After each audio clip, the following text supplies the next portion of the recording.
Good day, inspired listeners. We are back.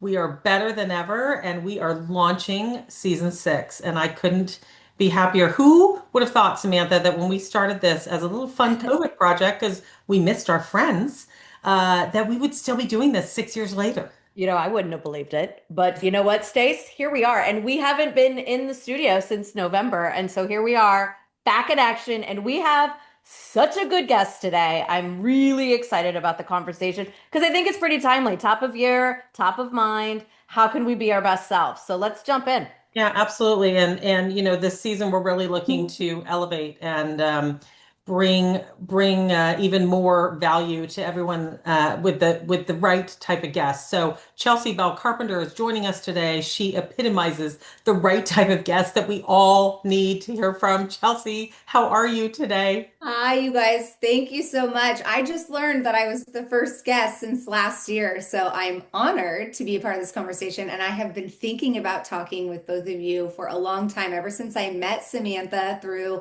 a mutual friend, and she told me about this podcast and how it was run. I said, yeah, I want to be a part of that conversation. So thank you for I having me. mean, doesn't everybody, right? We're a good time, but I'll tell you what, this topic really around burnout and the burnout badge and how we can drive and thrive and excel in careers without giving up our well-being and our sanity. Like that's your world. And Teach us the secrets, girl. Teach it yeah, to us. I I mean, will. I got them for the you. And tea. We need the tea, and there's not a single person listening who can't relate on some level. So this is across the board. Everybody has been there at one time or another, or if you haven't been there yet, it's because you're 22 and haven't started yet. You'll get there, don't just worry. wait. Yeah. So tell us a little bit, first of all, tell us a little bit about you, your background, and how your teachings and your education around this came to be. Yeah, absolutely. So I work in the insurance industry, predominantly in the property and casualty space. No burnout there. Yeah, lots of burnout out there. I have been in the industry really since college.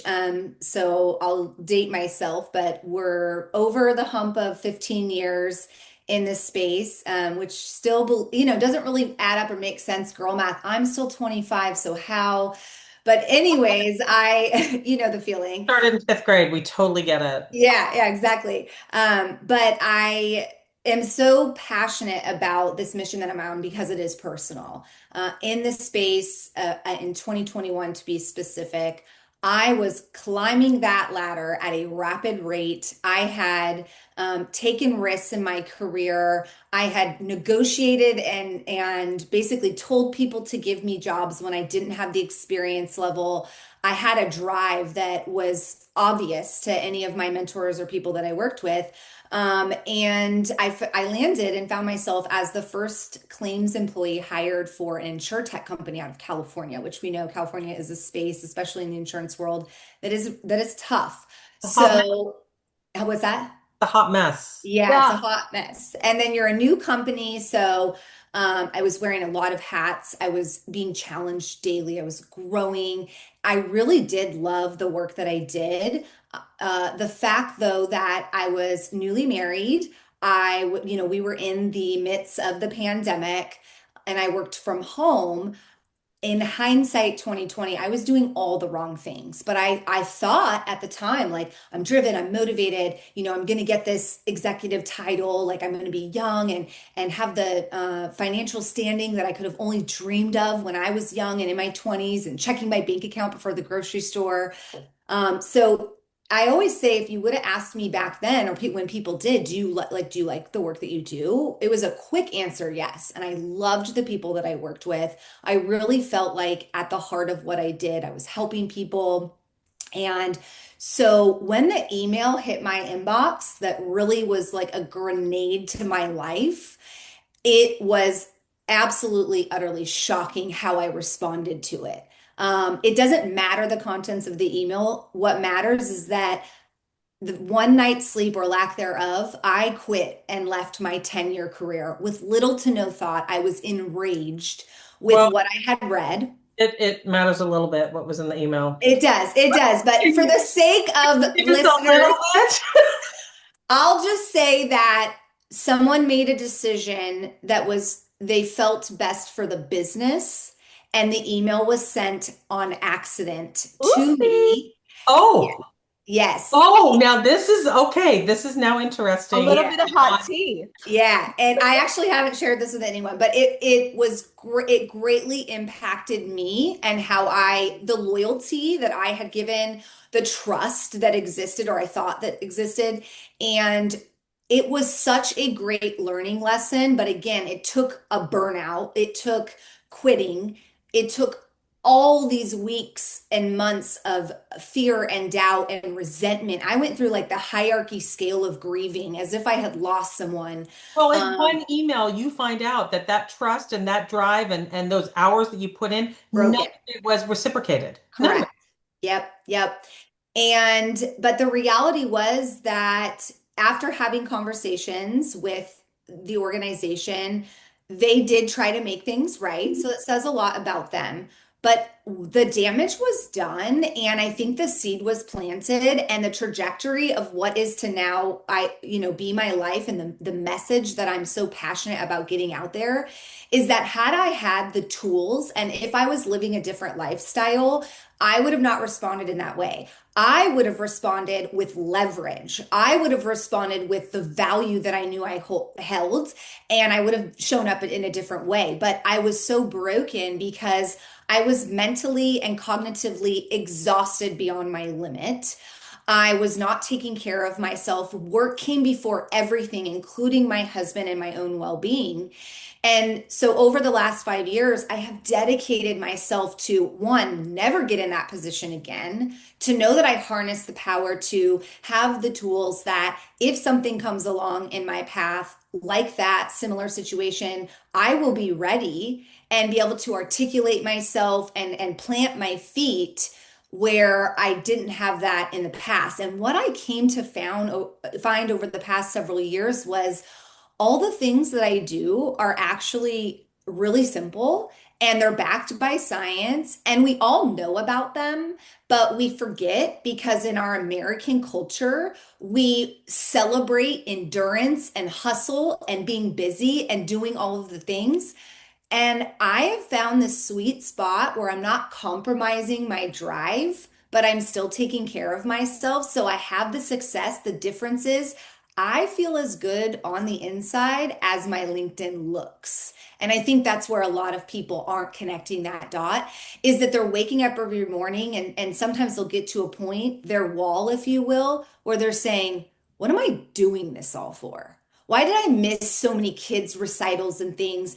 I have this glorious title. I'm making great money, but I don't even get the time to take the vacation or spend time with family and enjoy myself. And even if I do, I'm on that vacation just spun out because the reality is burnout goes with us. A PTO request and a vacation isn't going to heal the parts of you in 7 days. It is more of a consistent daily action that's required of you to always be planted and grounded and have that clarity so that you can have the career and the success and still be healthy and And human. here's what I love about you, because you and I chatted on a different show, really geared for our insurance folks, but Yeah. insurance, real estate, finance, taxes, whatever you're into, Yep. wherever you are on the workforce plateau, everybody's affected by this little word burnout. Yep. Because us women, right? We're like, Mhm. yeah, we got this. Like, no big deal. Like, yeah, let me just add another pile of shit onto my table of things Yep. because I got it. Yep. It wasn't until I learned maybe 4 or 5 years ago that like you can't function at that level for very long periods of time and expect to be productive and expect to be firing on the cylinders you're supposed to be firing on. Yep. And some of the things that you and I talked about, and I hope we have time today to really dive into just a few little things that you can do, Yep. not giving away the whole Megillah because you do have a course about, what are some things that people can implement. There's a lot of stuff that has to go on inside of you to be Mhm. able to, dictate the way you want to live your life. And I think Yes. so many of us do not get there until it's too late, or we allow ourselves to get sick or get run down or quit our jobs because we're just like, ah, you Yeah. know?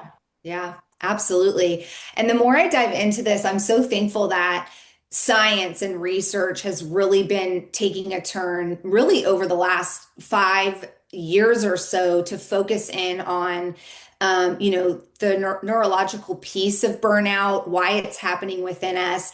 And specifically, what I find, of course, with women is because we are the caretakers, the mothers, we do it all, we want to do it all, is that a lot of what how we show up into the world as adults is actually from our childhood and and how we were parented.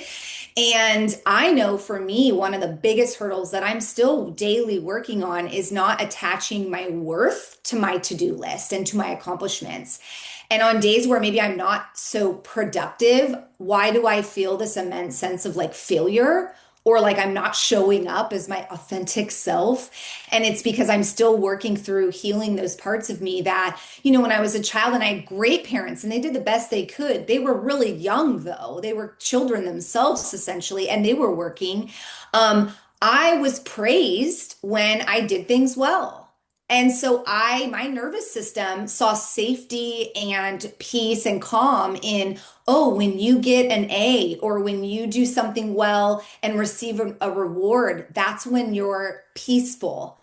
And so I've had to retrain my nervous system to get to the parasympathetic state, which is that peaceful, restful, restorative that our body needs to do what it's meant to do. I've had to train myself to do that throughout the day. And that's what I'm teaching people in the course is that regardless of how you were raised or what you believe, this is vital for us, especially in this tech heavy, AI focused, information coming at us at rapid rates all day long to remind ourselves that, like, I am here, I am present, I can do it. But I also need to remember that, like, I am human and I need a moment of pause and I need to be able to find my baseline, if you will. Otherwise, we get stuck in stress cycles because our body doesn't know the difference between an Outlook alert for a meeting that we're like not ready for and a fucking bear chasing us. Like we have not evolved as Good flight, people. and that's all we got. It's A or B. Yeah, it is Um, A or B. and And sometimes so, I'll how do take the we bear. close the stress cycle to say, body, I'm actually not threatened? Your brain knows, but your body and your brain are talking. Your gut and your brain are talking. And your brain will say, oh, it's just an email. But your body's like, oh, no, wait, I'm still over here spinning and I haven't completed the stress cycle. And the next thing you know, 3 years go down and you're in chronic stress, AKA burnout, and you quit your job over one email. You know what's crazy is I noticed we all have these aura rings. So Yes. I got mine just to kind of check on my sleep, but it is insane how it tells me sometimes like you were more stressed out today. And sometimes I don't even feel like I'm stressed out. Like I'm Correct. not outwardly, but inside, I guess, when you're sitting there just looking after like grenade after grenade, like your body is doing stuff inside that you don't even maybe realize it's doing. A And hundred percent. place that I always have a little joke like, where's your standing today? Are you Yeah. strong? Are you adequate? Are you Yeah. able to What's your readiness, girl? That's How's going to the be our new. resilience? Well, let's talk a little bit about your Built to Last workshop because this is you have created a three-part progressive course to really walk people through this and get us all to a better place mentally where you talk about building a foundation that can support the career you're building, which I loved that visual, by the way. Tell us a little bit about the course and a touch about the three pillars that you're working. Yeah, absolutely. So Built to Last came to mind actually last year. I was asked to be a keynote at a conference up in Sacramento, California, which was a great honor. And now I'm obsessed with the stage. And when they asked what my topic would be, without thought, I said burnout. And they were like, oh my gosh, great topic, like to open this conference. And in the process of building out that hour, I realized like I have built this method that I use, and I don't want to keep this to myself anymore. I have read countless books and listened to podcasts and done so much research on finding a way that works for me to stay a successful female worker, entrepreneur, all these things, and have now been able to identify signs that I'm going towards burnout because the reality is like, I always say this. I have not defeated burnout. I just know it now. I recognize it. And then I can ensure that I take a little bit extra time or I implement more of my tools in those seasons so I can get through a heavy travel season or a stressful season of deadlines. And I know we're all facing that. Like life is hard, it has a lot of struggle. And so I built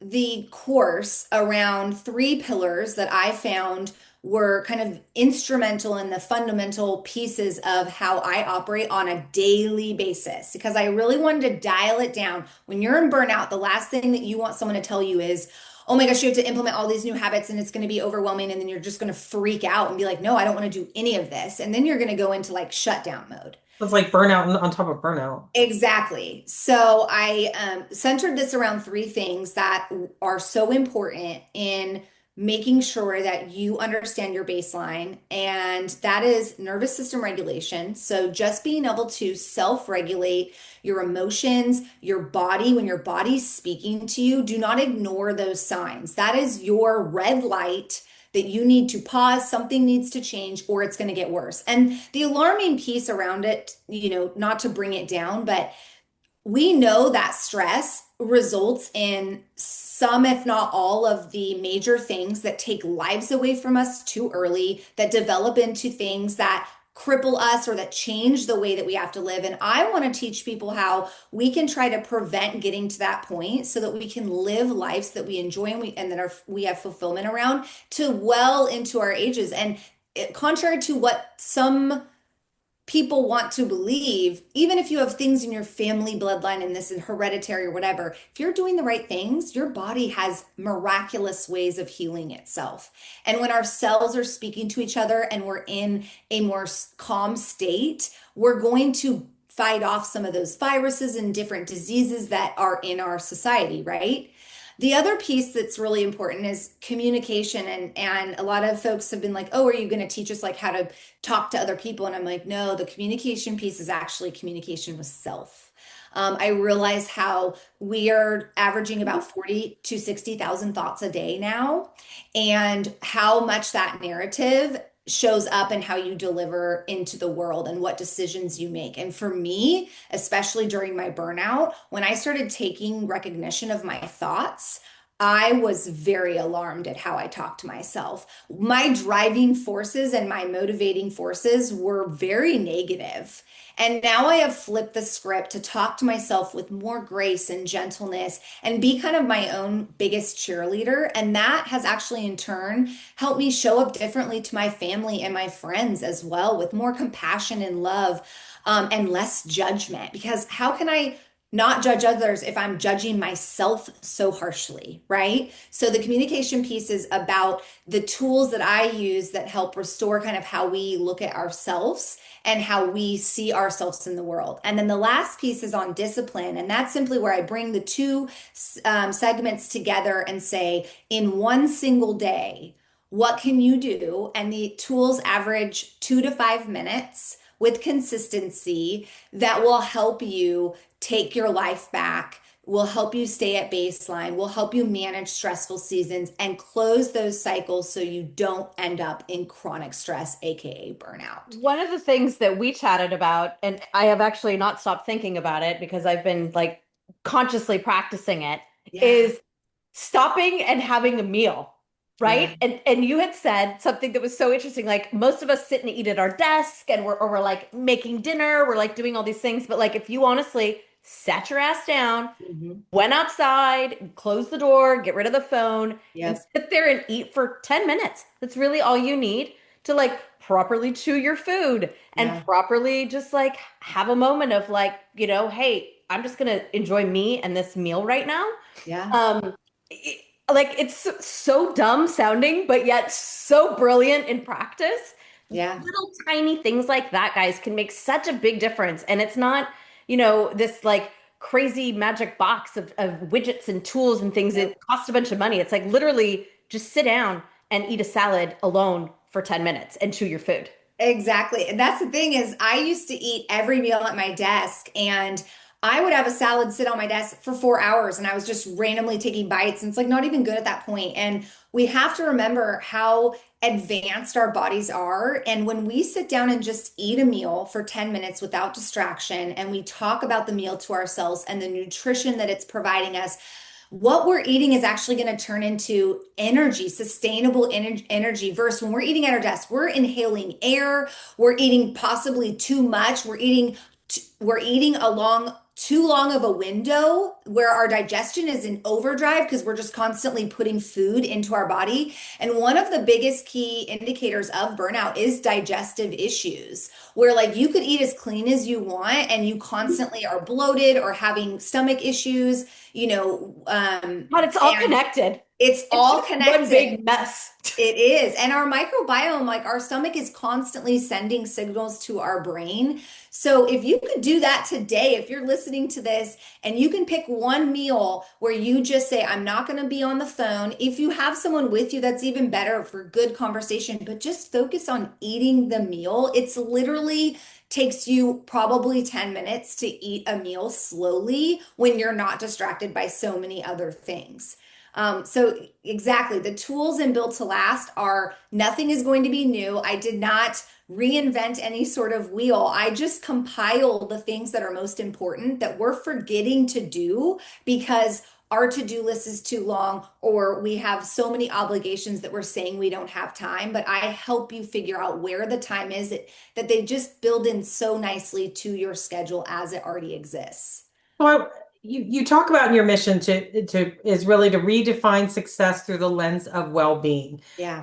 And I think for women in particular, that gets pretty tough. Like we've all had to fight pretty hard over the Yep. years to even get the opportunities professionally to get where we are today. And the AMA says that the gap of those between men and women who report burnout has doubled since 2019. Okay. Yep. And I know a lot of that is that double shift discrepancy because we're working and then we're also dealing with everything at home. Yep. But in order to redefine success through the lens of well-being, we can make our own mental change, but society doesn't necessarily change. And I think about I have a friend in particular who, and she's done this for years, and it always kind of makes me giggle, but she loves to post on social media when she's going to the office on Sunday, like she's going to get a fucking medal.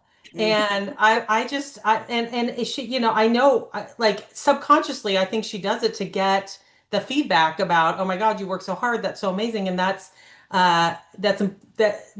to me that's a burnout waiting to happen, right? Yeah, yeah. But Or she's already in it. Yeah. yeah, but how do we shift the lens within a society that doesn't reward necessarily the lens we're looking through?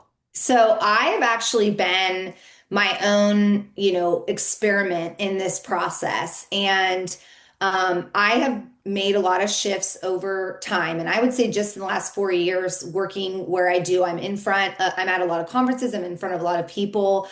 Without outwardly expressing like what I've been doing, people have been noticing. And it's funny how it shows up because we hold a mirror, right? When we meet someone, we're holding a mirror of ourselves and we start to compare ourselves, whether we want to believe it or not. That's how our brain works. And people have said like, "Oh, did you change your hair? Or what skincare are you using?" And I'm like, "No, I think what you're seeing is like that my insides are radiating out because I've just become a healthier individual. I'm getting ample sleep. I'm taking care of myself. I'm still having fun and doing all of the things, but where I think we have to draw the line, especially as women, is if we consider praise, outward praise, more important than how we feel about ourselves, we are not going down the right path. And so one of my biggest hurdles was really putting boundaries around my own peace, saying no to invites with friends or, doing things that really was going to protect who I needed. And it felt so incredibly uncomfortable at first because one, it was just the way I was used to always doing it. But two, I was like, I don't know if I want to be home and read a book or whatever when this thing's going on. But the reality was, I knew it was what I needed. And I never have regretted the decisions that I've made in order to protect that. And in fact, my career has advanced because I'm showing up each day being able to be more productive because I have more clarity and I'm being more creative and I have more peace in what I'm deciding to do. I realize when I'm in, cycles of burnout, like I'm just trying to get as much done as possible so that I feel worthy or I feel like I've done enough. And in reality, no one fucking cares what I'm doing. Like they don't. Like your friend that's posting that is probably because deep down she knows she doesn't want to be going to the office on Sunday. She'd rather be doing something that's actually bringing her joy and fulfillment and is not productive, but is just actually good for her soul. But because she's doing that and going to the office, she needs the praise to be like, okay, this is confirmation of such that I can keep doing this. We have the signs in our body and we get the signals from our brain on when we need to make those like paradigm shifts. And a big part of it is starting by understanding and having awareness around who you want to be and show up as, and how your decisions and the actions that you take align with that. And then basically, because I'm on this podcast, a middle finger to everyone else that might have a comment or want to say something about how you're living your life. One of the biggest things I've noticed is I decided to take a break from alcohol last year, and I did not anticipate. I anticipated the struggle of wanting to have a drink. I love champagne, missing out on some of those things. I did not anticipate how many people would feel so compelled to tell me their drinking patterns when I simply said, "Oh, I don't want to drink," or "I'll take a soda water." All of a sudden, "Oh, I only drink on weekends. Oh, I only drink at conferences." Yeah, I actually haven't, I'm doing dry January and this is the first drink I've had. And I was like, You just look at them and go, I don't care. I don't yeah, I care. do. I'm like, cool. Like, didn't ask, but thanks for sharing because I didn't lay it all out and say, hey, by the way, I stopped drinking and this is why. But again, because we hold that mirror. So do yourself a favor. And when you hold that mirror and you meet someone or you're talking to a friend, start to be aware about the things that just come to mind or that you're saying because it is your brain and body telling you something. And you can decide what of that is things you want to keep and progress and move forward with, and some of the things that you might want to just release and let go. Especially as we launch into 26, right? Like, Yes. but this is a great cleaning house time. It's a Yes. great cleaning Not house. everything needs to come with you into the new year. It certainly No. does it. It's the year of the horse, ladies, and like Yes. saddle up. And I think Yes. the moral of the story, and we as women and as grown ass women get to control our narrative, right? Yes. So when society tells us it's not cool to take care of ourselves and, breathe easier, we do give it the middle finger and we get Yeah. the power to do it because we're the choosers of the way we want to live our lives. And that's what our kids are seeing, and Hmm. that's what our friends are seeing, and Hmm. that's what the people that we surround ourselves are seeing. Yep. Yep. And so ChelseaBellCarpenter.com is where you all can learn a little bit more about our girl here and the wonderful work she's doing. She's got a cohort going on now. I think you'll have another one later on in the year, perhaps. The plan is the first cohort, which is by pleasant surprise. I have business owners, I have female executives, just people from different backgrounds and experience levels. They took on the initiative, the courage to come into this cohort. It is the first and only cohort that is being taught live and is free. Future cohorts will be my plan digitalized, so a self-assessment. You can also work with me one-on-one if that's kind of your cup of tea. And for the future, it will no longer be complimentary. So those that are in this first cohort, I'm learning as much from them as they're learning from me. But this by this year will be available to anyone who wants it at a self-assessment pace. For what I will say is going to be a very attractive dollar amount. I think my niche person is someone who is well into their career, who knows when an investment for themselves is the ROI is worth it. This is going to be far less than a nice handbag. So I did that on purpose so that you would not think twice about purchasing the program and start to get your life back because the ROI is you're going to get your energy, you're going to get your feelings, you're going to be able to compound this for the rest of your life, and the sky's going to be the limit on what you can do. Hey, and working on ourselves is never something we can't we can always get more of it, right? I Yeah. think for anybody listening and everybody, sitting down thinking to themselves, yeah, I could probably do a little bit of that burnout work on myself. So Yeah. thank you so much for joining us today. We hope that everybody gets out there this month, this year, and is inspired.